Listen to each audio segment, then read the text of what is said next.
오늘 함께 나눌 말씀은 창세기 17장 말씀인데, 이 말씀에서는 하나님께서 아브라함과 아브라함의 자손들에게 주신 할례의 언약에 대해서 다루고 있습니다.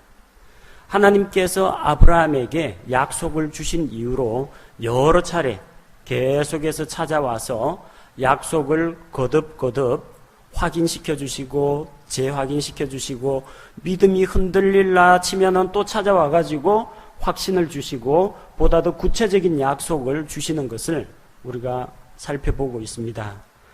오늘 읽은 창세기 17장 말씀은 약속의 아들 이삭을 주시기 1년 전에 아브라함의 나이 99세 때에 하나님께서 나타나셨다는 겁니다. 이제 막 100세를 앞두고 있는 나이 많은 노인입니다. 자식을 가질 만한 어떤 희망이나 소망을 갖기가 어려운 그런 상태입니다. 인간적으로 볼 때는 환경이나 사람의 신체 조건이 뒷받침해 주질 않습니다. 그러나 아브라함에게 어떤 하나님이 나타났습니까? 전능자 하나님이 나타나셨습니다. 엘 샤다이라는 이름은 하나님의 전능하심을 나타냅니다. 원래 히브리어에서 샤드란 말은 이제 가슴이라는 뜻이에요.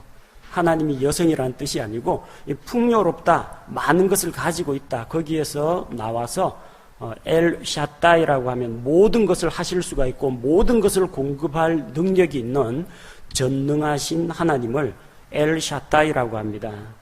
자, 여기에서 주 여호와 하나님께서 자기 자신을 아브라함에게 뭐라고 소개하느냐? 나는 전능한 하나님이라는 겁니다. 전능자 하나님이에요. 아브라함 자기 자신을 돌아보면 답이 안 나옵니다. 실망뿐입니다. 이제 더 이상 소망이 없습니다. 그러나 그의 관심은 어디에 있습니까? 하나님께서 주신 약속의 말씀이 있고 또 그 약속을 지킬 수 있는 전능하신 하나님에게 그의 소망을 두라는 이야기입니다. 그래서 하나님께서 내가 너와 나 사이에 언약을 맺겠다고 말씀하십니다. 이미 앞쪽에서 여러 차례 언약이 나오는데 또 찾아와서 약속을 하셨습니다. 너를 심히 번성하게 하겠다. 자, 번성하게 하려면 뭔가 씨앗이 있어야 됩니다. 최소한 아들 하나라도 있어야 되는데 지금 자녀가 전혀 없는 아브라함에게 번성하게 하겠다 약속을 주십니다. 그리고 이제는 내가 장차 모든 민족들의 조상이 될 것이니, 많은 민족들의 조상이 될 것이니 이름부터 고치라고 하십니다.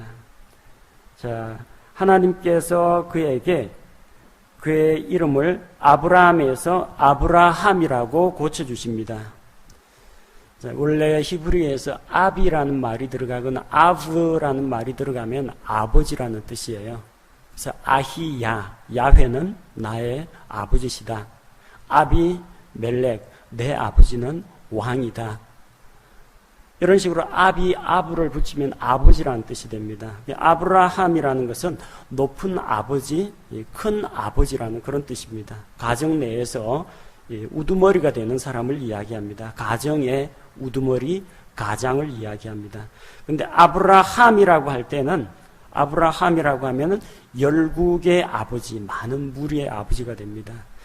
그냥 일반적인 가정의 가장을 이야기하는 아브라함에서 열국의 아버지, 많은 무리의 아버지인 아브라함이라는 그런 새로운 이름을 하나님께서 그에게 주셨습니다.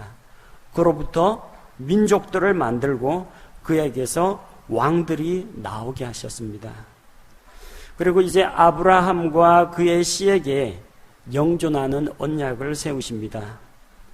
7절과 8절에 나오는 내용은 이제 하나님께서 아브라함의 하나님이 되신다는 것, 또한 아브라함의 씨, 그의 씨의 하나님이 되겠다고 약속을 주셨습니다. 또한 아브라함과 그의 씨에게 가나안 온 땅을 주어서 영존하는 소유로 주신다고 했습니다. 그러니까 지금 저기 분쟁이 일어나고 있는 팔레스틴 땅은 누구 땅이냐? 이스라엘 땅입니다. 왜 그렇습니까? 하나님께서 하늘과 땅을 만드시고 온 우주 만물에 다 만드시고 다스리시고 심판하시는 주인이십니다. 그 주인 되시는 하나님께서 아브라함에게 그걸 주셨어요. 그것도 영존하는 소유로 주셨습니다. 그래서 그 땅은 영원토록 아브라함과 그의 씨에게 돌아가는 땅입니다. 저렇게 분쟁이 일어나긴 하지만 마침내 그 땅은 이스라엘 땅이 됩니다. 물론 지금 주변에 동쪽으로 가면 요르단이 있고 북쪽에 시리아가 있고 팔레스틴 땅 안에 팔레스틴 해방기구 피에로가 있고 그러지만 마침내 우리 주님께서 영광스럽게 지상 재림하실 그때에는 온 땅이 주의 소유가 됩니다. 시편 2편 7절 말씀과 같이 내게 구하라. 내가 내 소유를 땅끝까지 주겠다고 약속하셨습니다. 예수님께서 철장 권세로 다스리는 그때가 되면은 땅끝까지 주의 소유가 되고 물이 바다를 덮음같이 온 세상이 주의 영광을 인정하는 것으로 가득 차게 되는 그런 날이 오게 됩니다. 특별히 여기서 아브라함과 그의 씨라고 성경이 기록하고 있습니다. 씨들이 아니라 단수로 씨라고 이야기할 때는 우리 신약 성경 갈라디아서 3장에 나오는 말씀과 같이 여럿을 가리켜 씨들이라 하지 아니하시고 오직 하나를 가리켜 씨라고 하셨으니 이분은 바로 예수 그리스도라고 이야기합니다. 하나님께서는 벌써 아브라함 안에서 장차 아직까지 이 세상에 육신을 가지고 오진 않았지만 예수 그리스도 메시아 구세주를 내다보고 계셨던 것입니다. 그래서 그 아브라함의 씨가 되는 예수 그리스도로 말미암아 땅에 있는 모든 가족들이 복을 받도록 하셨습니다. 그 복이 무엇입니까? 예수 그리스도 안에 있는 영원한 생명을 예수님을 믿음으로써 받을 수 있도록 하는 것입니다.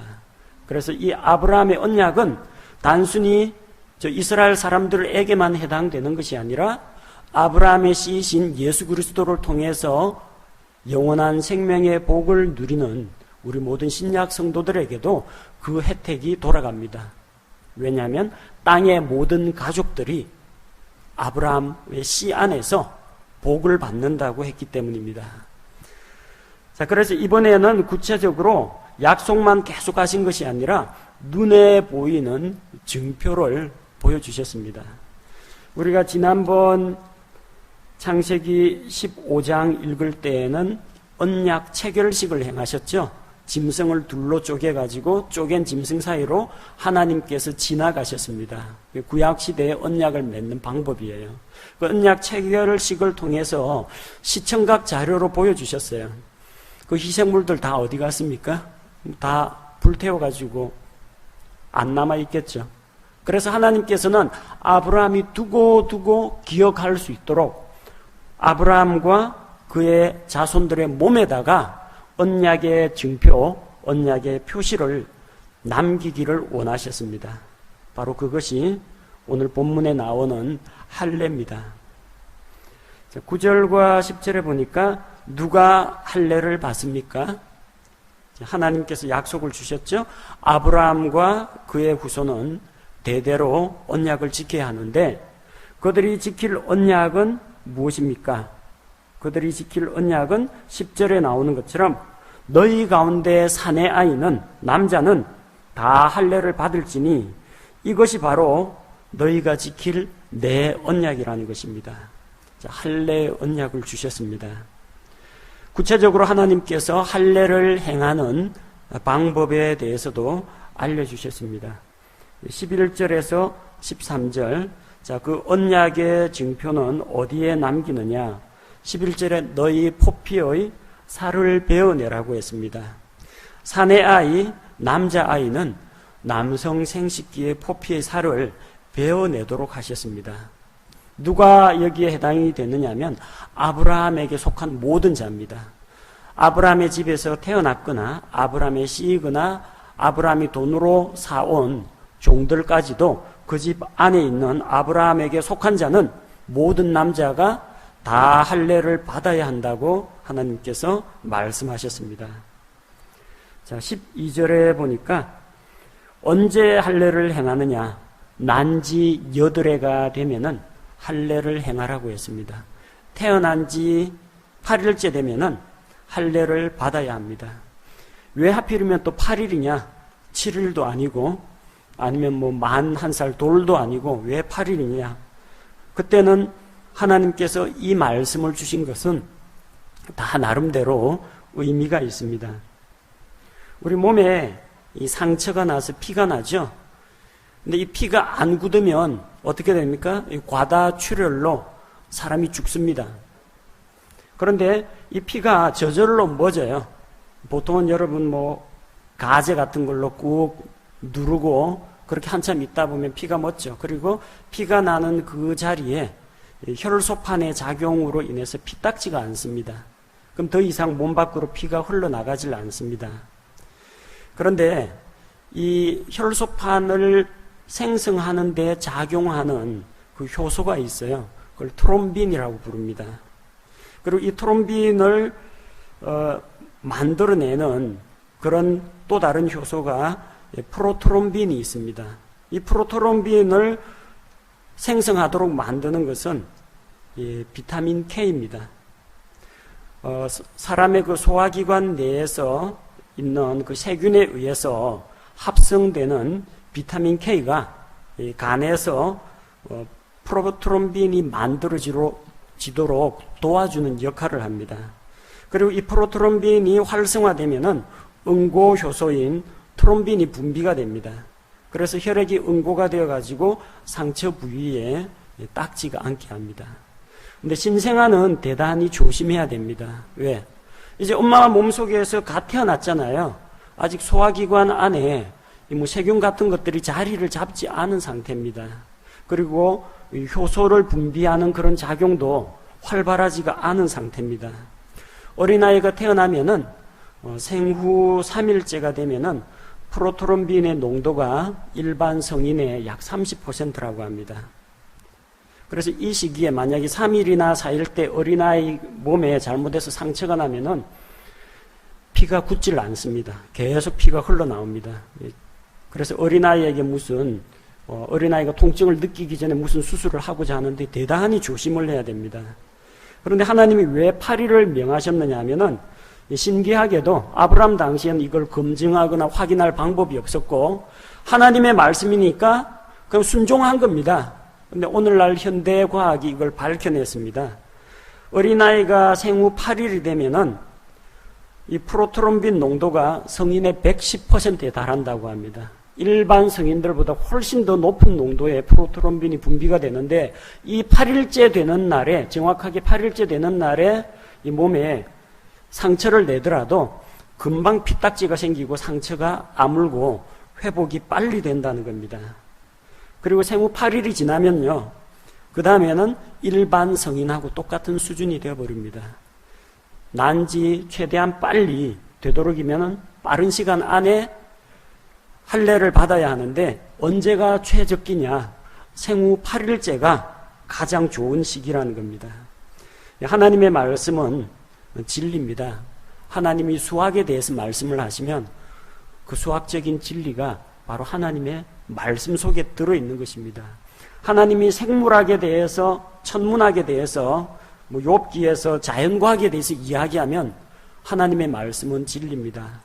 하나님이 사람의 심리에 대해서 하나님이 인류의 역사에 대해서 지질학, 지구의 역사에 대해서 하나님이 말씀하시면 그게 곧 진리입니다. 모든 진리는 하나님께 속해 있는 것입니다.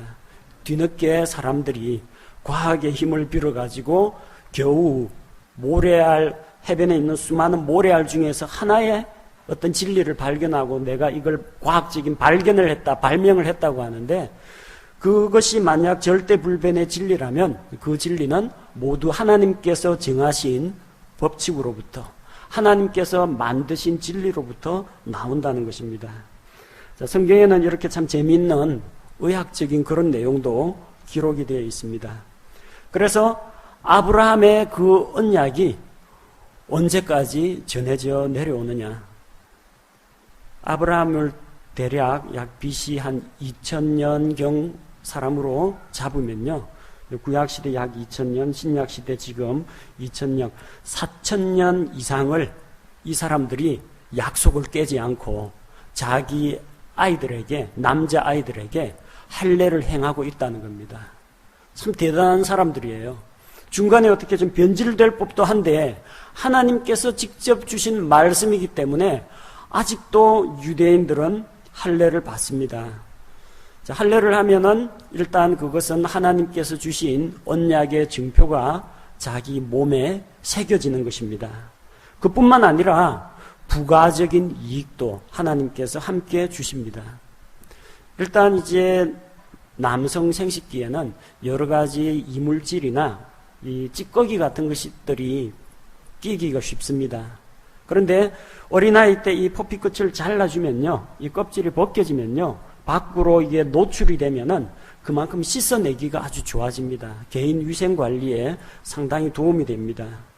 그뿐만이 아니라 나중에 결혼하면 가족 건강에도 좋다고 합니다. 유대인 여성들 경우에 다른 민족에 비해서 자궁경부암 발병률이 상당히 낮다고 합니다. 남성이 위생 관리를 잘 하기 때문에 아내의 건강까지도 지켜줄 수가 있다는 겁니다. 하나님의 말씀은 이렇게 언약을 세우고 또 이것을 상징적인 표시로 주실 뿐만 아니라 그 말씀대로 순종하면은 건강에도 도움이 된다는 것입니다. 할례는 육체에 새겨진 하나님의 언약의 표시입니다. 할례는 그가 아브라함에게 속한 자다, 아브라함의 자손이다, 하나님의 백성이라는 것을 보여주는 증거 자료가 됩니다. 그런데 단순히 이 할례를 몸에만 하라고 성경은 이야기하지 않습니다. 이미 구약 성경부터, 구약 성경 신명기 10장 16절 말씀부터 할례는 어디에 하라고 했느냐? 마음에 포피하라고 했습니다.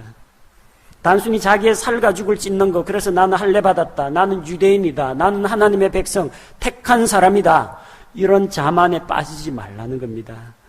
육신적인 유대인이 유대인이 아니고 할례는 마음에 행해야 한다고 했습니다. 우리의 마음속을 찢어가지고 하나님 앞에 드러내야 됩니다. 우리의 부끄러운 점, 우리의 죄, 수치스러운 것 하나님 앞에 모두 다 드러내놓고 이걸 내보이는 겁니다. 이 과정이 하나님께 마음을 찢고 통회하면서 회개하고 돌아오는 과정이라는 겁니다. 신명기에서 이미 하나님께서 너희는 마음의 포피에 할례를 행하라고 하셨습니다. 단순히 몸에다가 칼자국 내라는 이야기가 아닙니다. 어디를 찢어요? 마음을 찢고 하나님께 돌아오라는 이야기입니다.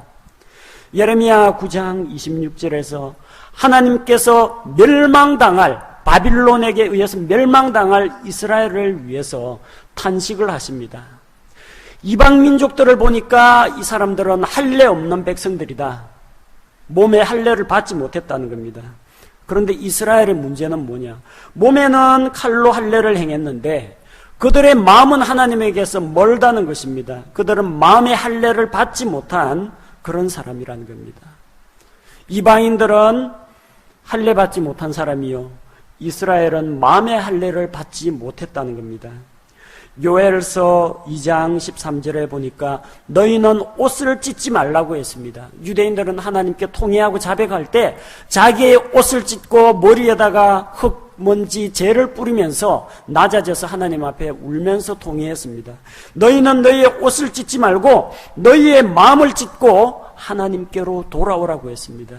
우리 마음을 찢고 우리 안에 있는 추한 것 하나님 앞에 다 내놓고, 오 하나님 어찌하면 좋겠습니까? 그리고 하나님이 주시는 그 구원의 약속의 말씀을 믿고 주께로 돌아와야 합니다. 하나님께서는 이 할례의 언약을 영존하는, 아브라함과 아브라함의 자손들이 지켜야 하는 영존하는 언약으로 세우셨습니다. 그래서 14절 말씀을 보니까 만약에 이스라엘 백성들 아브라함의 자손 가운데에서 할례를 받지 않는 사내 아이가 있으면 그 사람은 자기 백성에게서 끊어질 것이라고 했습니다. 할례 받지 않으면 죽어야 하는 겁니다. 누가복음 2장 21절 말씀을 보면 예수님께서도 이 세상에 사람의 몸으로 태어나신 후에 난지 8일 만에 할례를 받으셨습니다. 하나님께서 때가 참에 예수 그리스도를 여자의 몸에서 나게 하시고 율법 아래에 태어나게 하셨습니다. 그래서 예수님께서는 율법 아래에 태어나셔서 율법을 다 지켜 행하셨습니다. 율법의 완성자가 되셨습니다. 그분은 하나님 앞에서 흠없고 순결한 삶을 사셨어요. 그 중에 한 가지가 할례의 언약을 지키는 것이었습니다. 예수님도 받으셨어요. 왜? 아브라함의 자손이니까. 아브라함의 자손이시요 다윗의 자손이시기 때문에 예수님께서도 직접 할례를 받으셨습니다. 심지어 요한복음 7장 23절 말씀을 보면 그날이 안식일이라도 할례를 받아야 합니다. 안식일날 예수님께서 병 고치는 거 유대인들이 예수님을 정죄했습니다. 안식일에 어떻게 사람을 고칠 수가 있느냐? 안식일에 일을 하면 안 됩니다. 할례와 같은 외과 수술 원래는 하면 안 돼요. 하지만 하나님께서 모세에게 안식일에 대해서 십계명 주시기 훨씬 이전에 창세기 17장에 할례의 언약을 아브라함에게 직접 주셨습니다. 이거는 지켜야 돼요. 안식일의 법을 뛰어넘는 중요한 약속이라는 겁니다. 그래서 그날이 안식일이건 안식일이 아니건 간에 가리지 않고 난지 8일 되면은 무조건 다 할례를 받아야 합니다. 이게 하나님께서 세우신 법입니다. 또한 하나님께서는 아브라함에게 이렇게 말씀하신 다음에 15절에서 22절 말씀을 통해서 아브라함의 씨는 사라를 통해서, 아브라함의 부인 사라를 통해서 약속의 자녀가 올 것이라고 말씀을 하셨습니다. 아브라함과 마찬가지로 사레의 이름을 사라라고 바꿔주십니다. 자, 사레라는 이름은 나의 공주, 나의 여왕이란 뜻입니다. 사라라는 이름은 여왕 혹은 열국의 어머니란 뜻입니다. 사레는 아브라함에게 있어서 공주 대접, 왕비 대접, 여왕 대접을 받으면서 지냈습니다. 그런데 이 한 가정의 어떤 주모가 아니라 이제부터는 열국의 어머니가 될 것이라는 겁니다. 사라에게 아들을 주시고 또 복을 주셔서 그녀가 많은 민족들의 어머니가 되게 하겠다는 그런 약속을 하나님께서 주셨습니다. 자, 17절 말씀을 보니까 이 하나님의 약속의 말씀을 듣고 아브라함이 웃었습니다. 잘 기억하셔야 됩니다. 어떤 분들은 요 17장 말씀은 건너뛰고요. 나중에 창세기 18장 말씀에 가서 창세기 18장 12절에 가서 장막문에서 하나님과 아브라함이 이야기하는 걸 사라가 엿듣고 있죠. 사라가 속으로 웃으며 이르되, 이것만 보고 아브라함은 믿음으로 하나님의 말씀을 받아들였는데 이 사라는 하나님의 말씀을 웃었다, 이렇게 이해하는 분들이 적지 않습니다. 그래서 하나님이 이런 약속을 주셨을 때 누가 웃었느냐 그러면은 아브라함은 믿음으로 받아들였고 사라는 웃었다 하는데, 그게 아니고요. 17장에서 벌써 아브라함이 웃었습니다. 그 하나님 면전에 대고 웃을 수는 없잖아요. 하나님이 이야기하는데 참 이럴 수는 없지 않습니까? 그러니까 17절에 아브라함이 얼굴을 땅바닥에 대고 엎드려 웃는 겁니다. 설마 이 웃음은 좋아 죽겠다는 뜻으로 웃은 것이 아닙니다. 하도 기가 막히고 허탈해가지고 웃는 겁니다. 하나님이 어떻게 해요? 내 나이가 지금 몇인데 이제 100세 노인이 어떻게 애를 낳겠습니까? 사라는 90세인데 아이를 낳을 수 있겠습니까? 기가 막혀서 웃는 것입니다. 그래 기가 막혀서 웃었더니 아이가 태어났어요. 그 아이의 이름을 이삭이라고 부르라고 했습니다. 이삭이라는 뜻이 이제 웃음이라는 뜻입니다. 이제 아버지도 웃었고 엄마도 웃었어요. 설마 그런 일이, 도저히 참 하나님의 약속을 그렇게 기다려왔지만 이제 벌써 몇 년 기다렸어요. 75세 때 가나안 땅 들어와가지고 갈대아우로 떠날 때부터 약속을 받았었는데 벌써 20여 년간 다 지났는데도 약속이 실현이 안 되는 거예요. 그래서 아브라함은 하나님 앞에서 이 허탈한 웃음을 웃었지만 하나님께서는 그의 웃음을 기쁨의 웃음, 감격의 웃음으로 바꾸어 주십니다. 아브라함은 차라리 하나님께서 그냥 이스마엘이나 복을 주셔서 주 앞에서 잘 됐으면 좋겠습니다. 그런 생각을 가졌습니다. 근데 하나님의 말씀은 물론 이스마엘에게도 하나님이 복을 약속하셨지만 내 아내 사라가 이삭을 낳을 것인데 사라를 통해서 오는 그 자녀가 바로 약속의 자녀다. 육신의 자녀가 아니고 아브라함의 몸에서 났다고 해서 다 아브라함의 자녀가 아니라는 겁니다. 그 씨가 다 아브라함의 씨가 아니고 오직 하나님께서 약속하신 대로 아브라함과 사라 사이에서 태어난 씨가 아브라함의 씨가 될 것이라고 말씀하셨습니다. 그래서 사라가 아들을 낳거든 그 이름을 이삭이라고 부르라고 말씀해 주셨습니다. 성경에 하나님께서 직접 이름을 지어주신 사례가 그렇게 많지 않습니다. 대단히 특별한 경우입니다. 하나님의 초자연적인 능력으로 이 노년에 아이를 갖게 된 부부이고 하나님께서 태어날 아이의 이름을 미리 지어주신 그런 몇 안 되는 사례입니다. 하나님이 그만큼 많은 관심을 가지고 계신다는 겁니다. 그리고 그 아이가 태어나거든 지금까지 아브라함에게 약속하시고 또 재확인하시고 표를 주시고 이런 것들을 이제는 이삭하고 다시 언약을 세우시겠다는 겁니다. 나중에 이삭에게서 야곱이 났을 때 야곱하고도 또 그 언약을 또다시 세우셨습니다. 물론 이스마엘도 아브라함에게서 속한 자이기 때문에 이스마엘에게도 복을 주십니다. 아랍 계열 사람도 자기들이 이스마엘의 후손이라는 것을 인정하면서 우리 조상은 아브라함이다라는 것을 고백을 합니다. 이스마엘에게도 하나님께서 다산하고 번성하게 하겠다고 약속하셨습니다. 그리고 이스마엘에게서 12통치자를 내게 하겠다고 약속하셨습니다. 이스라엘 12지파보다요 약속을 먼저 받은 사람들이 이스마엘 계열 사람들입니다. 20절에 그가 12통치자를 낳을 것이라고 했습니다. 이스마엘에게서 12통치자가 나와요.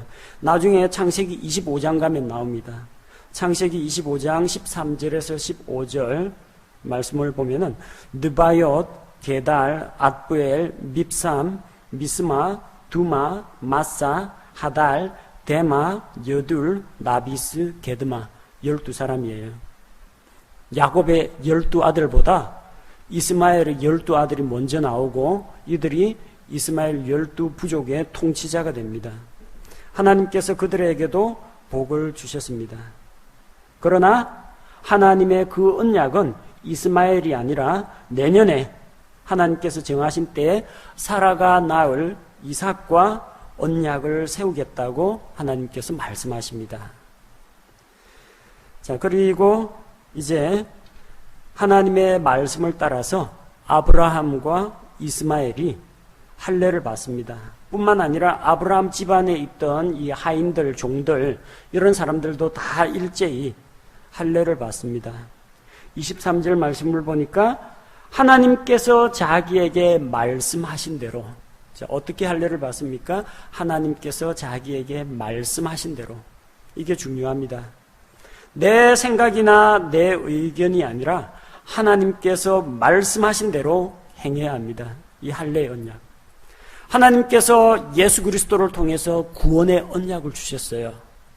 착한 일을 100가지를 하라고 이야기하지도 않으시고 저 나무에 못을 박아가지고 못 침상에 가서 고행을 하라고 하지도 아니하시고 도덕적으로 바르고 착하게 살면 구원해 주겠다 그런 식으로 약속하지 않았어요. 어떻게 약속하셨어요? 오직 믿음으로 예수 그리스도께서 자기 죄를 대신하여 십자가에 못 박혀 죽으시고 사흘 만에 부활하셨다는 것, 바로 그것을 믿고 그분을 자기의 구세주로 받아들이면 구원해 주겠다고 약속하셨어요. 우리도 어떻게 해야 돼요? 아브라함이 믿음의 사람이죠. 하나님의 말씀을 믿었죠. 우리도 하나님의 말씀을 믿습니다. 하나님께서 말씀하신 대로 믿어야 구원을 받는다는 겁니다.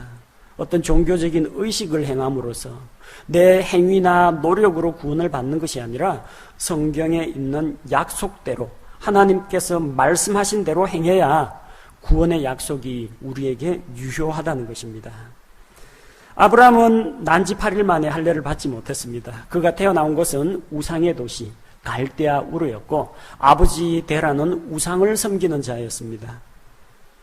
그래서 그는 하나님께서 이 약속을 주셨을 때 곧 그의 나이 99세에 할례를 받았고 이스마엘은 이때 나이가 13살입니다. 13살 때에 할례를 받았습니다. 또한 그와 함께 27절 말씀을 보니까 그의 집에 있는 모든 남자들이 다 할례를 받았습니다. 27절 결론의 말씀은 앞쪽에서 23절에 있는 그 말씀 서두에서 한번 이야기하고 결론에서 다시 한번 마무리 정리하는 겁니다. 내용이 다시 반복이 되죠. 할례의 언약이 아브라함의 집안에 확고하게 세워졌다는 것을 거듭거듭 강조해서 이야기합니다. 할례는 하나님께서 아브라함과 그의 후손들과 세우신 영존하는 언약입니다. 따라서 아브라함과 그의 후손들은 이 언약을 따라서 몸의 할례를 받아야 합니다. 그러나 신약교회 성도들은 아브라함의 육신의 자손이 아닙니다. 따라서 이 약속에 대해서 해당 사항이 없습니다. 신약교회 성도들은 할례를 받지 않습니다. 가끔 이제 일부 교단에서는 유아 세례를 정당화하기 위해서 유아 세례의 기원을 난지 8일 만에 받는 할례에다가 그 기원을 두누고 설명을 하는 그런 경우가 있습니다. 그러나 할례와 침례는 전혀 다른 것입니다. 할례는 이 사람이 육신적으로 아브라함의 자손이요 하나님의 언약의 백성이라는 것을 나타내는 몸에 새긴 증표입니다. 그 증표 가지고 있다고 해서 자동으로 구원받는 거 아닙니다. 그가 마음을 찢고 회개하고 하나님께 돌아와서 하나님께서 약속하신 대로 하나님을 믿어야만 구원을 받습니다. 신약시대에 행하는 침례는 내가 예수 그리스도와 함께 십자가에 못 박혀 죽고 장사되었다가 예수 그리스도와 함께 무덤에서 일으켜졌다라는 것을 곧 예수님의 십자가 죽음과 부활이 바로 나의 것이요 나를 위한 것임을 믿음으로 받아들이고 나를 예수 그리스도와 동일시하는 표식입니다. 침례 받았다고 구원받는 게 아니고요. 구원을 받은 사람이 자기 신앙 고백에 따라서 침례를 받을 수 있는 겁니다. 따라서 이 할례하고 침례는 아무런 관련이 없어요. 유아 세례를 자꾸 할례하고 연관지어가지고 설명하는 사람들이 있는데 할례는 누가 받습니까? 이스라엘 사람이 받아요. 한국이나 미국 사람이 받는 게 아닙니다. 또 할례는 누가 받습니까? 사내아이가 받습니다. 그러면 왜 일부 교단에서 여자아이한테 유아세례 줍니까? 벌써 모순이지 않습니까? 서로 의미가 다른 걸로 억지로 갖다 붙이면 안 된다는 겁니다. 성경에서는 누구든지 예수 그리스도를 믿고 자기 입으로 신앙 고백을 할 수 있어야만 침례를 줍니다. 따라서 유아들에게는 세례고 침례고 이런 걸 주질 않습니다. 유아 세례는 왜 그럼 주느냐? 저 로마 가톨릭에서 중세시대에 아이가 태어나서 죽을 때까지 사람의 전 생애를 가톨릭 교회가 장악하기 위해서 유아 세례부터 시작해가지고 세례성사부터 종부성사까지 이 가톨릭 사제가 다 집행하도록 함으로써 가톨릭 교회 종으로 만들기 위해서 고안해낸 제도입니다. 어린아이가 무슨 지각이 있어서 복음을 이해하고 신앙 고백을 하겠습니까? 자, 우리 성경대로 믿는 우리 침례 성도들은 이런 할례하고는 전혀 관계가 없고 우리는 유아 세례는 주지 않습니다. 신앙 가운데에서 아이 있는 분들 신앙 가운데서 열심히 잘 키우시고 아이가 복음을 이해하고 예수 그리스도를 구세주로 고백하거든 그때 스스로 침례를 받도록 하시는 것이 옳습니다. 자, 하나님께서 그동안 주신 그런 언약을 덧붙여서 이번에 확실하게 몸에 새긴 증표 할례의 언약을 주셨습니다. 하나님은 언약을 세우시고 또 그것을 거듭거듭 확신시키시고 언약을 이행하시는 분입니다. 사람은 거짓되고 마음이 변하기도 합니다. 하지만 하나님은 언제나 신실하신 분이기 때문에 자기의 약속을 성실하게 이행하시는 분입니다. 이 하나님께서 성실하게 약속을 이행하기 때문에 우리 믿음이 흔들리지 않을 수가 있습니다. 이 성경에 있는 말씀들 100% 다 믿을 수가 있습니다. 하나님이 이것을 반드시 정하신 때에 성취시키신다, 이루신다는 것을 믿기 때문입니다.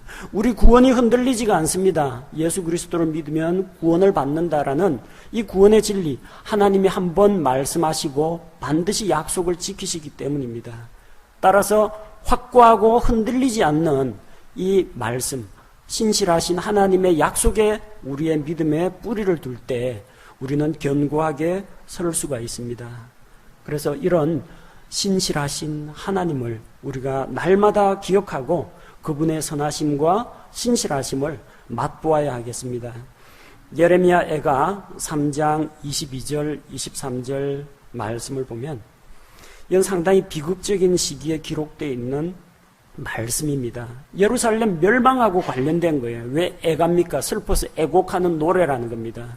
예루살렘이 원수들에 의해서 짓밟히고 백성들이 학살당하고 포로로 끌려가는 그 슬픔을 노래한 것이 애가입니다. 그 애가에 어떤 내용이 나옵니까? 주의 긍휼로 말미암아 우리가 소멸되지 아니하였으니 그분의 불쌍히 여기심은 끝이 없도다. 그것들이 무엇이요? 하나님의 긍휼이 그것들이 아침마다 새로우니 주의 신실하심은 크시나이다. 하나님은 신실하십니다. 죄에 대해서는 심판을 하십니다. 회개하는 자는 용서하고 받아주십니다. 이스라엘이 저렇게 포로로 잡혀가고 예루살렘이 무너지더라도 하나님의 정하신 때가 되면은 다시 돌이키시고 이스라엘을 부흥케 하시고 이스라엘이 민족적으로 회개하고 돌아오게 하시고 때가 되면 메시아를 보내주십니다. 이런 하나님의 신실하심이 있기 때문에 그들이 완전히 소멸되지 않는다는 것입니다. 이 하나님이 바로 우리의 하나님이십니다. 아브라함의 하나님이 곧 우리의 하나님이십니다. 제가 기도하겠습니다.